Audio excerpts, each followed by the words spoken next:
Hello, everybody. I'll give it a minute to let some people log on and then we'll do this epic live.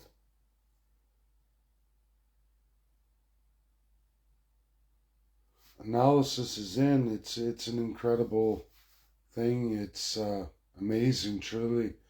It's not so surprising the media doesn't talk about any of this. They go the other way. We're hearing about Taco, Trump, attacks on a truth media post he shared.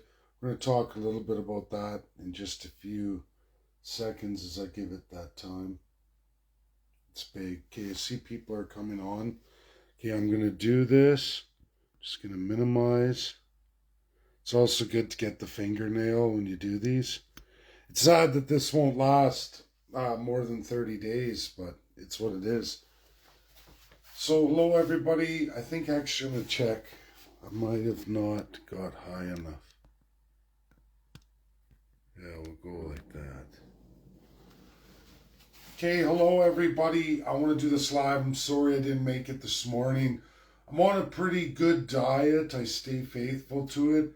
And last night at the gas station coming home, I filled up my car. I have to go to Niagara Falls today. My aunt and my cousin are in from Alberta. My aunt's never been east before. And, I lost my uncle last year. She's widowed. This might be her last big trip she feels anywhere in Canada. So she's going to do that. And I'm going to go meet her at least for dinner today. After work, I stopped and, work on my stuff. And I saw these donuts. They're the version of Boston cream, and they were on sale 2 for. And I grabbed them, and I cheated, and I ate them. And the first one I ate, of course, I'm like, yummy sugar. I could feel a little tanginess. It wasn't quite right, but the chocolate, and I just wolfed it down, just ate it fast. Ate the other one too, which wasn't bad, but that first one, I got that taste that was off. And of course, I went to bed. I did some things, but then I went to bed. Woke up this morning at 3, terrible stomach on the toilet, not good. And then, of course, for work, I work in nuclear. We wear suits. We do extremely long, they're called jumps in these nuclear suits. And of course, if you have any issues like that and you can't make it out, de-suit yourself, go through all the stages in time, well, you're going to be a story for the ages, and nobody likes that. So when you're on those days or something like that happens to you, you just phone in. You say, I'm not going to make it, and you don't do your jump. And that's just the way it is, and you don't want to take that chance. So that's what happened to me. But I'm feeling better today. Now I'm ready to do this live that I wanted to do very early this morning. It's epic. It's huge. It's got to be done. Donald J. Trump, after we're done this analysis, after we go through steel and aluminum tariffs that everyone's minimizing, now it's Taco Trump. He can't get things done. He's a chicken. He chickens out. All this. People have no clue. And it's sad. It's sad to see the Democrats in the state they are. Really quick before I jump into this, like I said, this is a massive live, a real economic analysis that no one's doing for you at all. And of course, why would they? They love subjugation. They love beating down the masses for a wealthy elite. People will say, well, you're a conspiracy theorist. Oh, look at Trump's Truth Social. He just said Joe Biden's a robot, all these things. Well, he didn't say that. He reshared it. And I'm going to go through that. Trump says nothing about it. He just shares what is a small account, actually. And it's in the realm of conspiracy. And what does conspiracy mean? It means you look at something, you have a suspicion, you have all these things, but you can't prove it. I don't delve into conspiracy. On the Weekend in Truth, or in an X space, I had a Canadian academic say, I'm a conspiracy theorist, even though I have all the documented evidence. I even have the documents this supposed academic who is, not published, of course. They're not published outside of Canada. The rest of the world won't publish this guy or any of his compatriots in our Canadian academia. they're not published. The Canadians who are published no longer live in Canada. They're on the world stage because bigger powers have scooped them up because they actually do the work. And of course, they're genius. They have a high IQ. A number of them are good friends of mine. I'm very blessed in this life, a terrific amount, in fact. And they'll teach you everything that people like that say and call us conspiracy theorists as they're incorrect, that they haven't done any work or even looked at documents in their reality. And what really scares me is a lot of these folks are teaching you our Canadian financial system is pathetic. It's nothing short of pure, unfiltered slavery. And then that's what it is. These economic systems that Canada runs in its financial institutions are not matched in a lot of the world. Now, there are a lot of countries that do, and there's billions of people under it, like the Commonwealth, like communist countries, or full-on military dictatorships, where standards of living and cost of livings are terrifically awful. This is where Canada's been going for quite some decades and is on a precipice to go. Now, USA was infected, and this does chase to a lot of the northern states, a lot of Democrat states. It's a reverse of what was a problem in America that led to a civil war. You now see it in the northern states. They're the problems. The South is all fixed up, largely. They've gone away from their democratic ways, from the Democrats, and have actually moved into Republican idealism, Republican rule of law, originalism, which means you take legal texts and you read them as they're written, as they're intended to be, as they're stated to be. You don't interpret those the way you feel like it. When you hear Canadian academics talking like that, this is not only exactly what a Democrat is in the United States, meaning they're already on the left side of the spectrum. They even take it further and put themselves up in autocracy. Much, much worse. Now, Democrats in the United States want to get there. When Donald Trump shared that Truth social media post about Joe Biden doubles, cloning, and all of that, here's the basic reality. He didn't make any comments because he's president of the United States.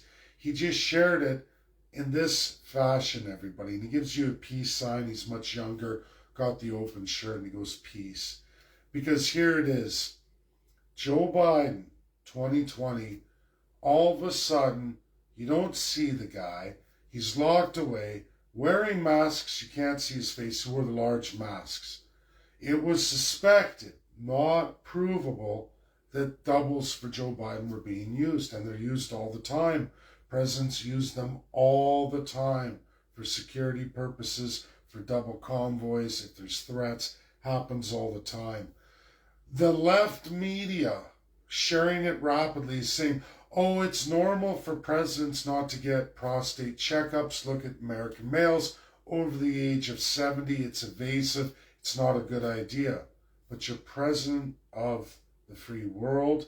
You have commander-in-chief, the most powerful nation in the world, and your finger on the button.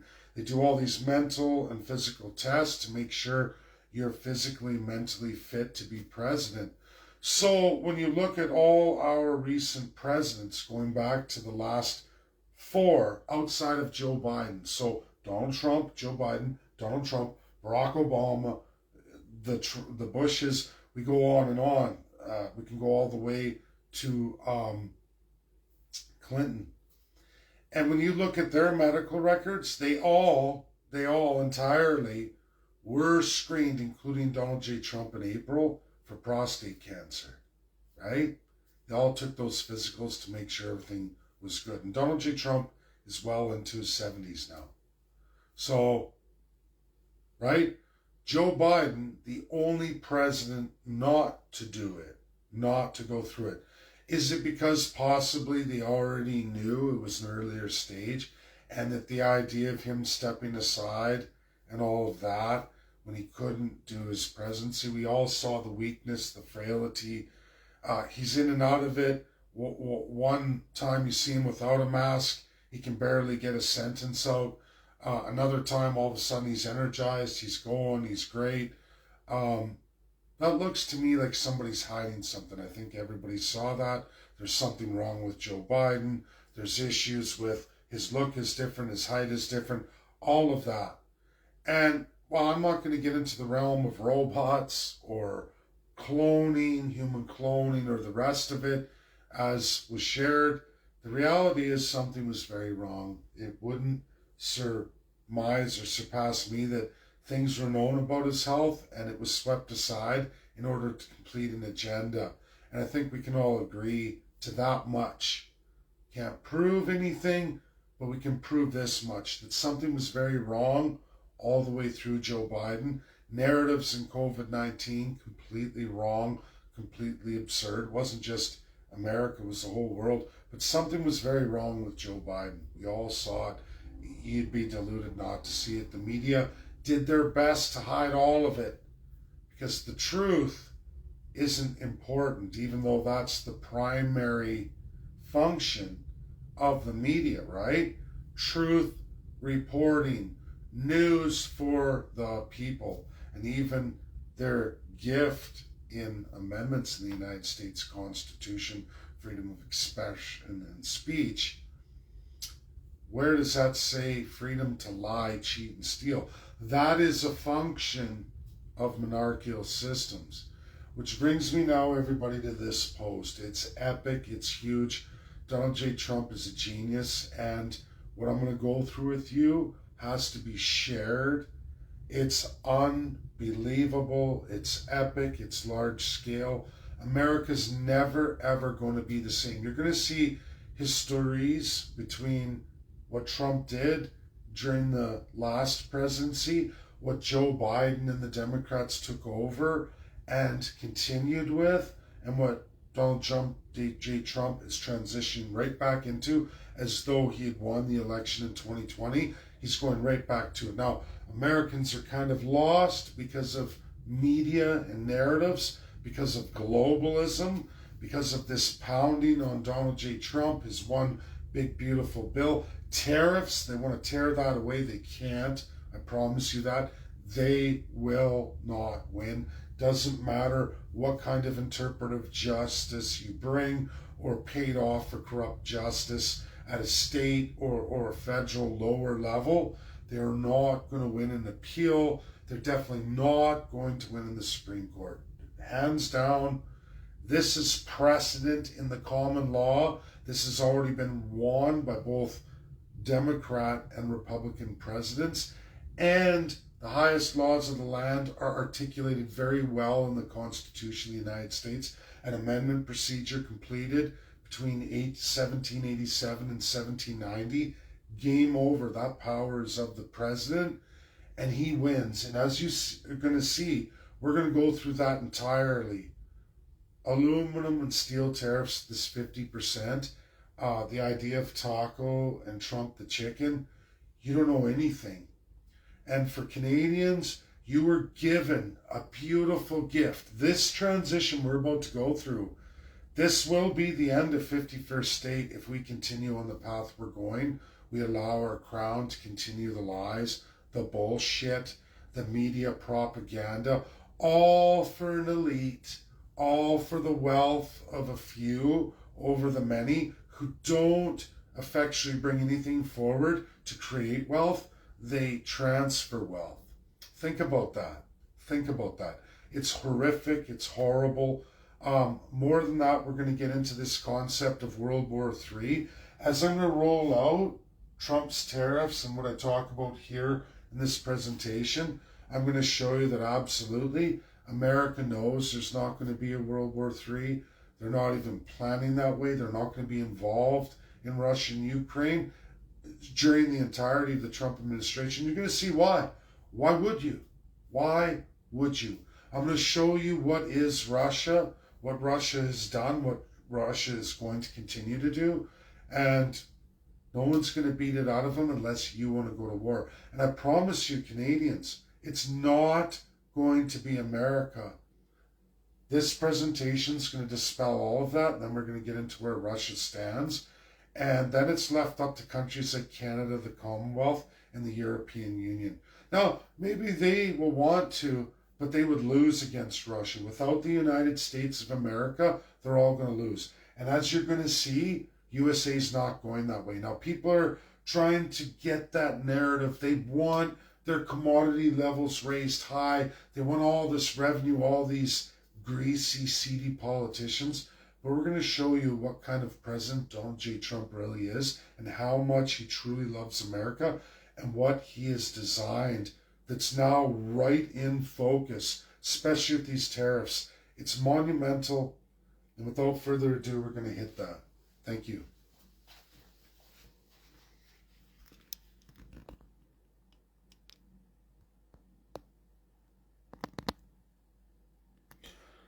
So I start with this. I did this with, of course, my statehood AI, which is really good. And yeah, I put there, and I got the red, white, and blue, of course, theme of America. And it's Trump's tariffs. And then you got in the background Colorado, the Rockies. And after analyzing the steel and aluminum tariffs at 50%, American Energy and all the executive orders I've gone through, it is clear that Trump's tariffs are going to double American jobs. It's going to double American incomes. And the most of this, everybody, it's going to double American resource optimization to 700 years. No joke. You won't find an expert who really looks at this, as I'm going to go through, to tell you anything other than that what was maybe less than 200, 300 years, and that's utilizing other countries. If you change America's system of how it uses resources today, you refocus that, you change energy, you change how you get energy, what sources you use, and how you use energy in America. If you want to go 100% all in American resources, you actually double the length of time America has utilizing 100% of the resources, meaning they don't need anything from anybody. And you've heard that from Trump many, many times. And I am here today to tell everybody that's exactly what he's doing. It's epic. It's monumental. My friend Jason Skomolsky really epically into these analyses, and he sees it now too, and he's excited. He went through my slides. He's really excited for this. And he's a pretty smart fella. He's been at this a long time too. So I always respect him. Another one here in Ontario is David. He's big into the banking and the money situation, all of it. Gold standard, all of that. He would really love this too. So those two are going to really get a kick out of this analysis, as should all of you. It's huge and it's undeniable, and it can't be myth busted. People saying, oh, it's not true. Sorry, even AI is on our side on this, and anyone can look for themselves and you'll find these real truths. So, just making sure we got that slide. Okay, I want to start with this. If we were to assign a value reflecting the full cost of a plastic bottle, including manufacturing, transportation, environmental impact, a comparable glass bottle might be worth double that amount. Double that amount. So, folks, so $1, a glass bottle could be 2, or maybe even just a little bit higher. They go by like 1 to 2 cents. So $1 US, if we had a size and value we assigned to what that costs. So you see it, Coca-Cola, bottled water, all kinds of products. You see the massive plastic. Or you even see aluminum, cans, all that, one-time use. Okay, they recycle all these things. And we're going to get into it. But a glass bottle is your best source of drinking, least amount of environmental impact, and it's also the least amount of medical harm to the human being. This is a fact that nobody's going to dispute, that plastic and even aluminum bleed into your system. So We know it's double. So you're Donald J. Trump and you say, I am doubling all aluminum and steel tariffs. One, not only to remove all of that from America, but to also change the purchasing of Americans and the manufacturing of American companies. So now American companies are going like this. Geez, is it better I go back to glass, even though there's the cost of transportation, weight, and damage? But yet, all these medical things, these environmental things are dealt with in the United States, and maybe there's a use more of energy, but by doubling that, you're forcing manufacturers and Americans to switch back more to glass. That's what's happening here. That they're going to switch a lot of things that we single use and we throw it away plastic. That's not going to happen anymore in the United States. Aluminum's not going to be used for things like cans, storing food, water, fluids. They're not going to do that anymore. They're going to change that out. We're going to get into it in a minute. But now you've made the glass bottles viable, tit for tat, meaning manufacturers are better off going to glass. So here we got this analysis done on plastic bottles, lower energy consumption, and how you can use the PET, which is the plastic recycling here. So the production of plastic, especially PET, requires significantly less energy compared to melting glass, less raw material. Plastic bottles use fewer resources than glass or aluminum alternatives. Except for, we get into in a minute, I'm going to show you why Trump is doing this. So efficient manufacturing, high-speed production lines make plastic bottle manufacturing efficient. Recycling, plastic recycling, while not always perfect, can help mitigate some environmental impact. When they say some. And there's amount of coal and other resources used in this process. Is it very cheap? Sure. But are you using coal and other energy systems appropriately to make plastic bottles when there's other more expensive materials requiring aluminum and steel? Well, we're going to get into that. So this is super important. In 2018, so this is during Trump's first administration, 3.9 million tons of aluminum were generated in the United States. You ready for this? Half, 1.9 million tons, being aluminum containers and packaging. Do you see this, Canadians and Americans?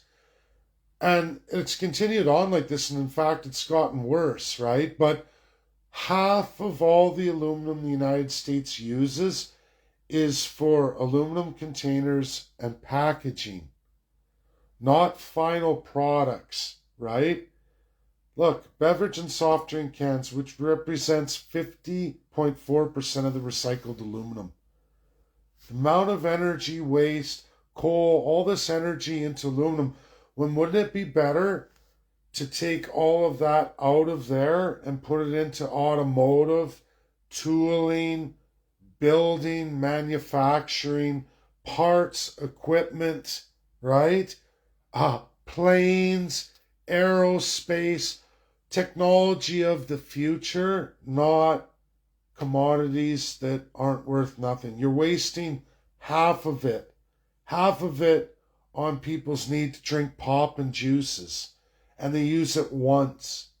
And of course, there's plastic too, but plastic, we know, weeps into your bloodstream. So does aluminum, by the way. These are not great systems of drinking from. This has always been known, right? But it's cheaper than glass and others, okay? In 2023, the United States exported approximately $1.2 billion worth of iron ore. That's not a whole lot. Oh, sorry, I'm going to shrink that. America hardly exports iron at all compared to Canada. Canada's 10 times them. Look, this represents about 0.7% of the total global iron ore exports based on value. Americans know that the raw resources must be utilized in the States, not on the world stage. You don't just give them up to China, Russia, and all these other countries. India, it doesn't matter. You keep it for the consumption and use of Americans at home. You manufacture better, large, way up on the manufacturing chain, high-end things, and then you sell them. And that's what USA does. Not Canada or other countries.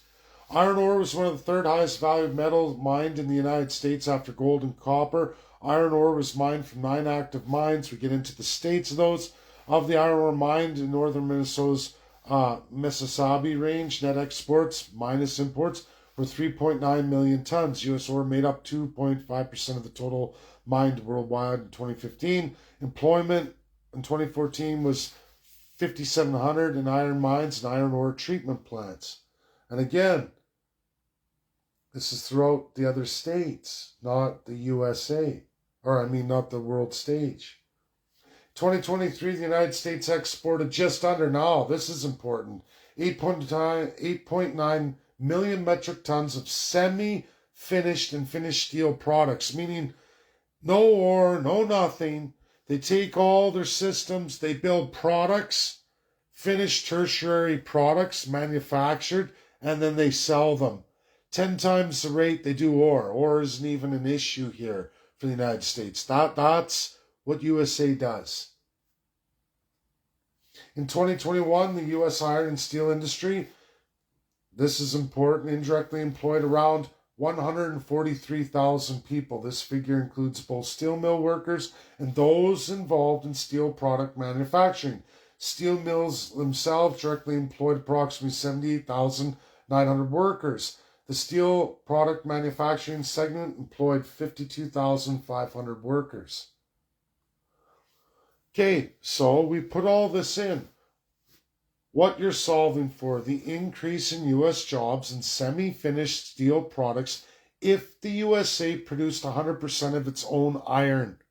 Okay, what's the given problem? So, as the eye knows, and we're going through, 20% is imported to the USA. Trump wants to end that. He put 50% steel and aluminum tariffs.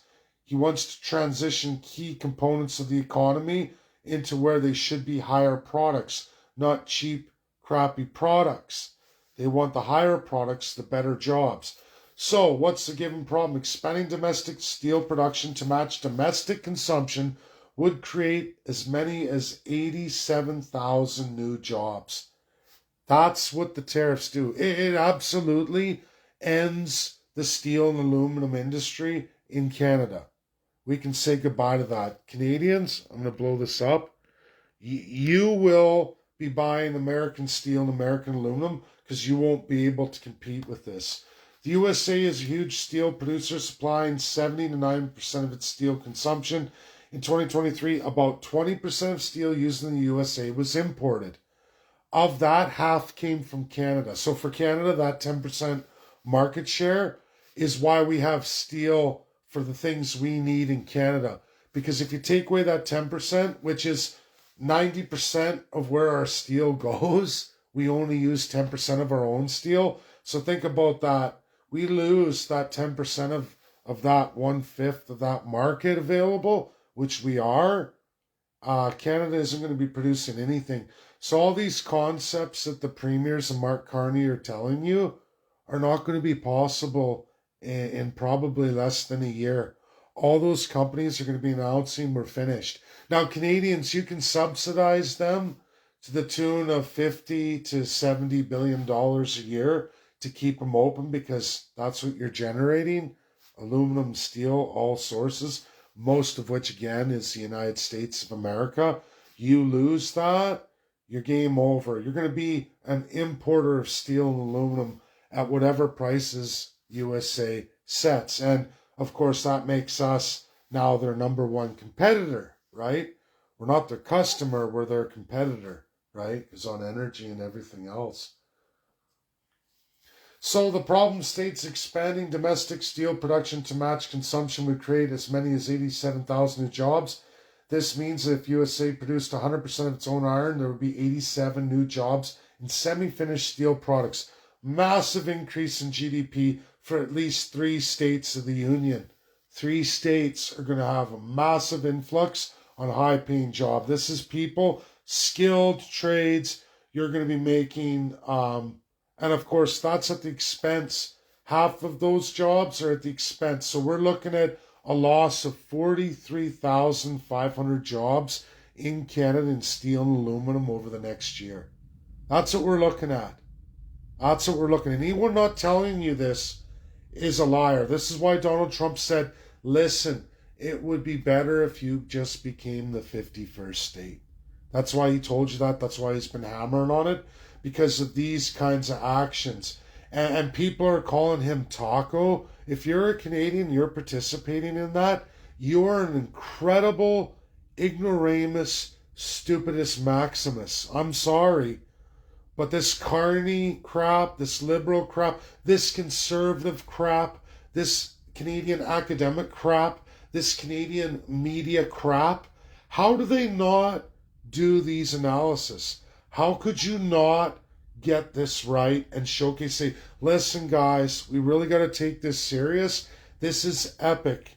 Because I promise you, when you talk about we're going to do all this across Canada, Northern Gateway, and I'm listening to everybody blah, blah, blah, blah about it. You're not going to get... With whose steel and aluminum are you going to complete these epic tasks?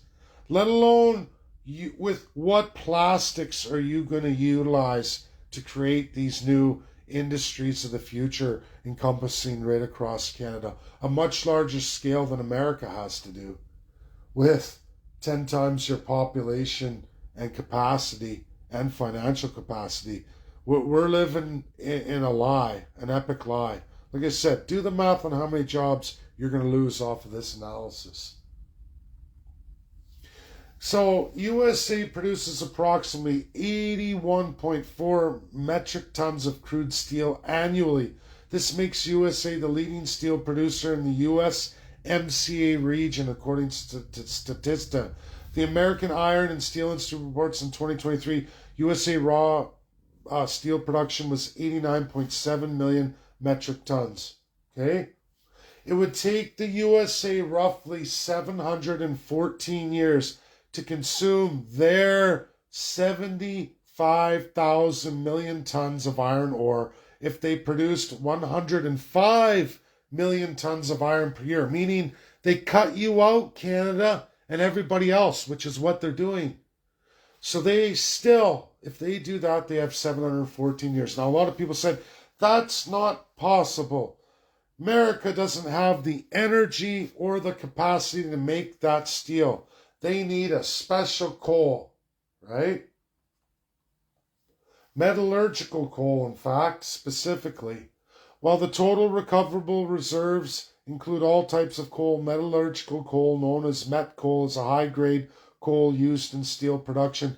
The USA does mine and expect metallurgical coal through exact amount of met coal reserves with larger totals not explicitly stated in the provided search results, but however, the USA is known to have a significant portion of its coal reserves in the form of met coal. The USA is a net exporter of coal, with a significant portion of those exports being metallurgical coal, right? So, how long will USA coal reserves last? They have a massive amount, most in the world per person per capita, everybody. But, based on USA coal production in 2022, about 0.594 billion short tons, the recoverable coal reserves would last about 422 years, right? That's it, as it is now. But folks, you get rid of aluminum can and shipping production and you resort all aluminum to higher tertiary.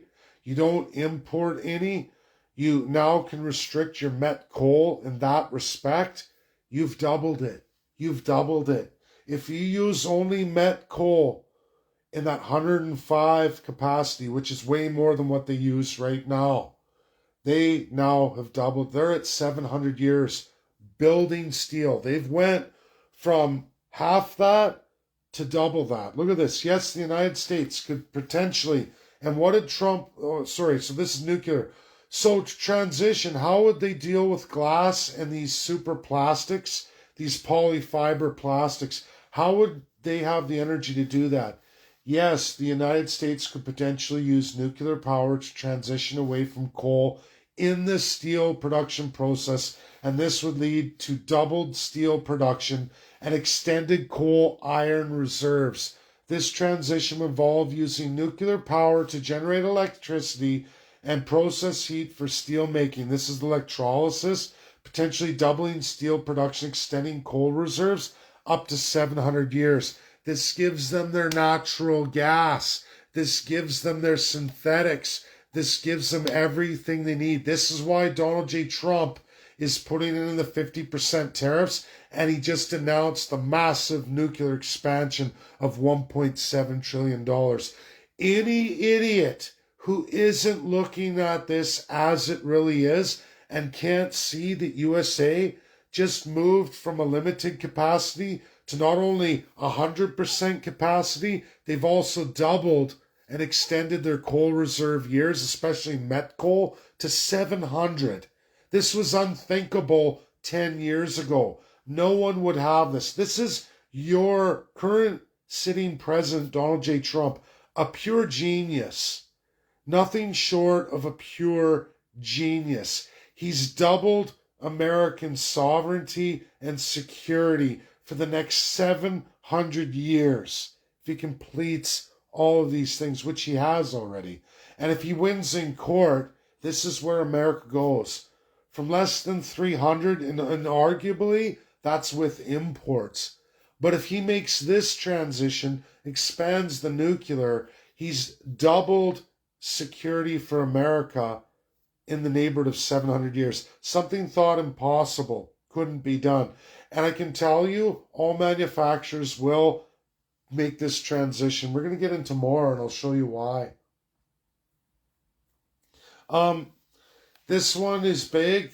I made this slot. I'm going to expand it a bit because right now, the shit world, Canada, we're one of them. You see it all over our news. I don't know if Americans watch that, but you see it all over European news. You see it on the left media, even in the United States. That all of a sudden, oh, we're going to fight Putin. Putin wants to war. He's not going to go for peace. After what I just showed you, clearly USA under Donald J. Trump is not planning any World War III with Vladimir Putin. This presentation I just showed you, does that look like a presentation that has anything to do with the World War III? Contrary to popular belief and what the medias aren't telling you from the elite, this system of elites, this globalization, what they hate most about Donald J. Trump, this is all of Europe. This is those high fancy pants Democrats in high fancy positions enjoying corruption all over the world, right? Well, Donald J. Trump and the Republicans aren't going that road. Putin's going to fight it out with Ukraine. That's a fact. We've always known this. We've known this since 2022 for key areas of Ukraine. And USA is not going to get involved, not while Donald J. Trump's president. And that's not changing for the next 3.5 years. So anyone who's talking about World War III with Vladimir Putin over Trump's dead body, literally, that's what it'll have to be. His plan, this analysis I just showed you, clearly has zero to do with a World War III. That looks like a plan for America way into the future, an immediate future in the next year or two, doubling excellent paying jobs for Americans across many, many states. And these things all vibrate through America. And in fact, the jobs is over 1 million high-paying, high-skilled jobs that have disappeared over the last 30 years. Donald J. Trump is going to have a lot of those returned by the end of his term. Midterms is going to be a real epic shaker for Americans. He won't live to see this future America, likely, but you know what? It's kind of like the past history with America where they celebrate and make monuments of presidents. If Trump's successful and he wins against the Supreme Court and he keeps his tariffs in place, just the ones that epically epically affect Canada beyond anybody else. There is nobody else in the world affected like Canada. And it brings the sovereignty, the wages, and the jobs back to America and all the investment. Canada can't compete with that. It's a lie. That's why the 51st state. And people who don't see that, you're just completely void of truth. This has always been Trump's truth and the Republican truth for at least now 10 months. It's been published. Now, this most recent and his executive orders were kept relatively quiet. We knew there was a transition, but now we have the numbers. We see those 50% tariffs. We see what he's doing with major industry players, and it is awesome. We've seen the money released for nuclear in his executive orders, stated in the Republican platform 10 months ago, but not with official numbers. He's doing that now today. It's huge. So why won't there be a World War III? Well, we got Congress people and Senate telling you that, oh, geez, Putin is preparing for more war. Of course he is. Of course he is. This isn't a secret, everybody. And we're going to get to why. Because it's always been this way. Folks, this is a map of Ukraine, and that's a map of the Russian oblasts since 2022. It hasn't changed. Those are the boundaries enshrined by Russia. Whether you like statehood or annexation or referendum by the people, whether you trust or not, does not matter, because I'm just going to go back for a second here. It's all in these words. UNSCP 5, United Nations Security Council, permanent 5 members. That is USA, that is Russia, that is China, that's UK, that's France. Whatever they do, they get to do, and there's nothing anyone can do about it. Sorry, folks, but that's international law. And Russia, these are the boundaries they set. They voted for in 2022. They completed their annexation process, and there's nothing they're going to accept other than this map. Take a good look. See those boundaries? Zaporizhia, I always have Donetsk, Luhansk, Kherson. Those 4 new ones, those are the 4 boundaries Russia has voted in State Duma, passed to in their minds. This is Russia. Those are our states of our union, known as oblasts in the Russian Federation. They belong to us. We will fight until we have those 4 oblasts. Crimea was already taken in 2014. People can say whatever they want. That's not even a negotiation with Russia. Anyone who doesn't understand this doesn't understand USA and Russia.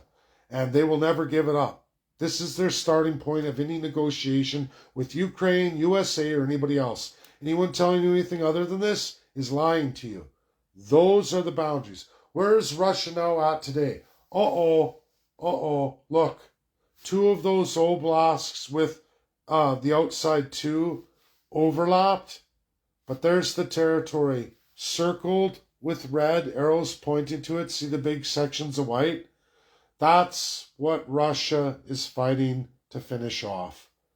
Those are 2 portions of 2 oblasts and small overlap of the 3rd and 4th. But that's what Russia will only negotiate. They won't stop fighting until they've filled all that in. And then they'll stop. And the only negotiations they will accept from Ukraine or any other world powers is those red lines I just drew filled right in. That is all Russia will accept. They will not stop until those are filled in. Donald J. Trump wants to end the war in 24 hours. He's got to convince Ukraine that you've lost all 4 of those. And then maybe you get a signed statement that Russia will never, ever leave. And then maybe there's an action for a World War III. But as it stands today, this will continue forever onward with no World War III and nothing the world's going to do about it.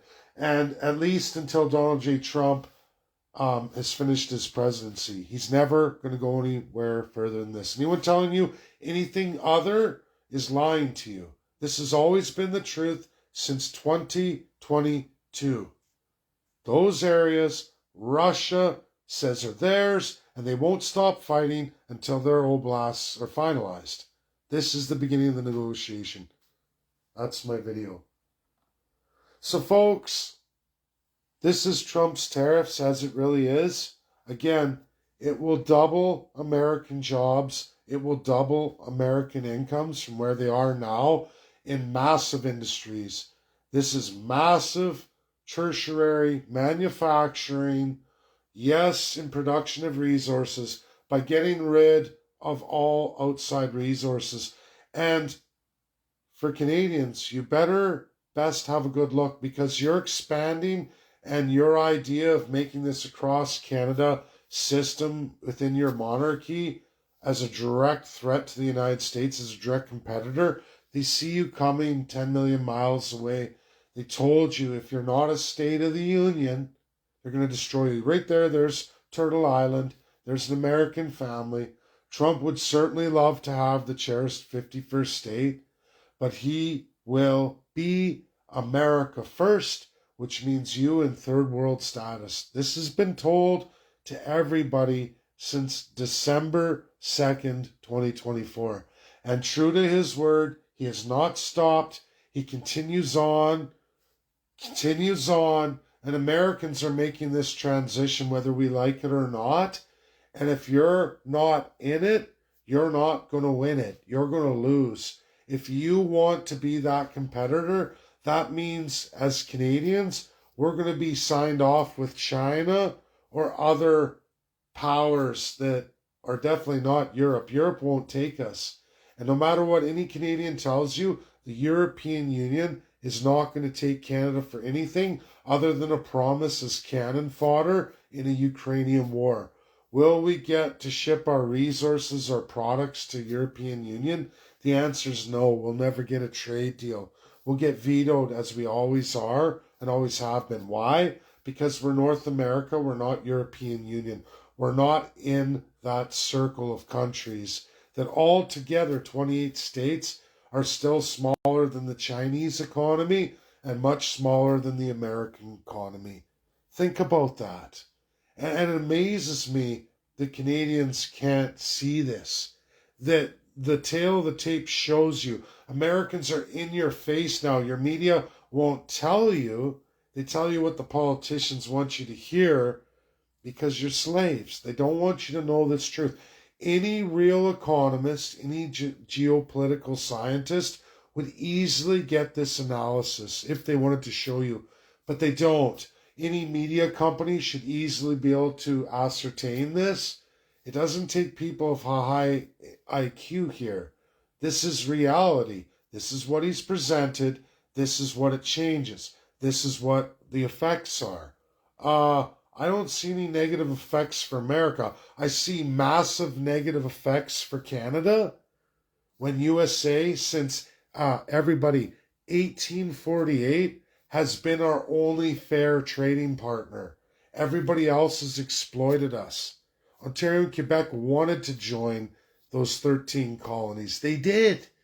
In 1848, there were states by then, and it was 17, but it was Quebec and Ontario, East and West Canada, who got utterly betrayed by the United Kingdom and Commonwealth, cut out of all trade.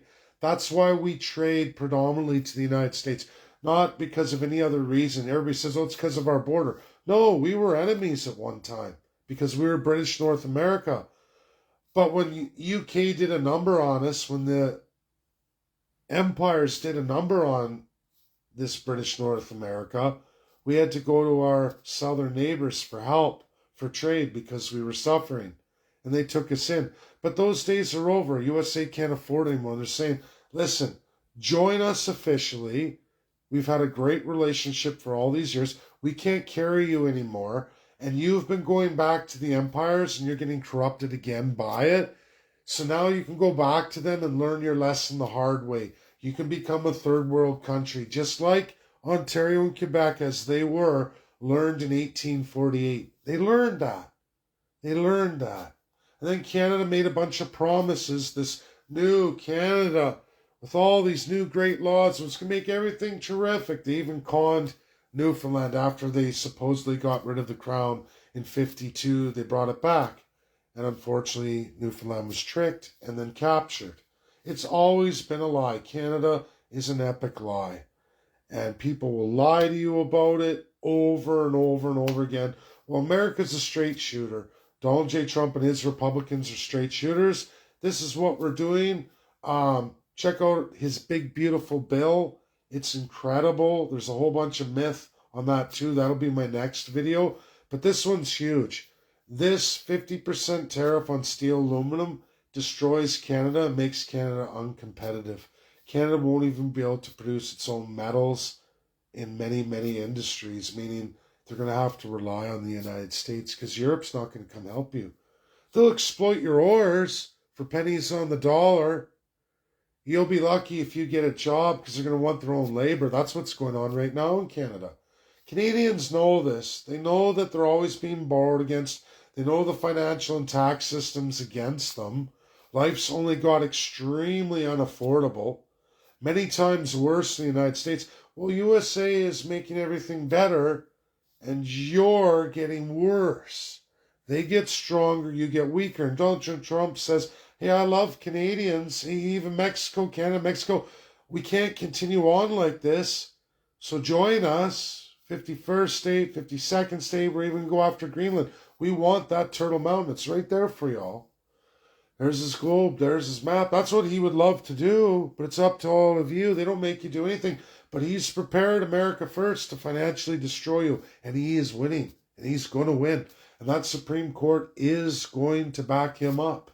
I can promise you that. Any honest lawyer, even Canadian lawyer, should easily be able to tell you that in the common law, that yes, there's two precedents of two presidents. It's written in the Constitution. That's the president's power. And it's been backed up in legal cases for two presidents, a Democrat and Republican, just like Donald J. Trump. And they want it, so it's precedent. You can't make a new law and break precedent, or you're not common law, you're civil law. And America isn't civil law, they're common law. It's important for people to understand these things, what systems are. And it's amazing how many people lie, hide the truth, play the Crown's game, manufacture lies against what's right in front of your face, undeniable. This is one of the only publications of its kind that I know of. I've never seen anyone roll through all this. I tagged Donald J. Trump, President Trump, in his account. I know the White House is trying to educate Americans. I wish I had reach. I don't. But I'm going to do next, I'm going to do his big, beautiful bill, and I'm going to go through that entirely. But this one is huge. Taco my ass. We're the tacos. Crushed tacos. And we're elbows up, ass in the air. And anyone telling anything other than that is a liar. God bless everybody. That's my video. Share, share, share. It's huge. It's undeniable. It's where America's going. And Canada isn't ever going to go. Not unless we're Canada, the 51st state. God bless. Bye now. Do your diligence. Search it up. Look how interwoven we are with the USA. These tariffs destroy Canada first and worst. God bless. Bye now.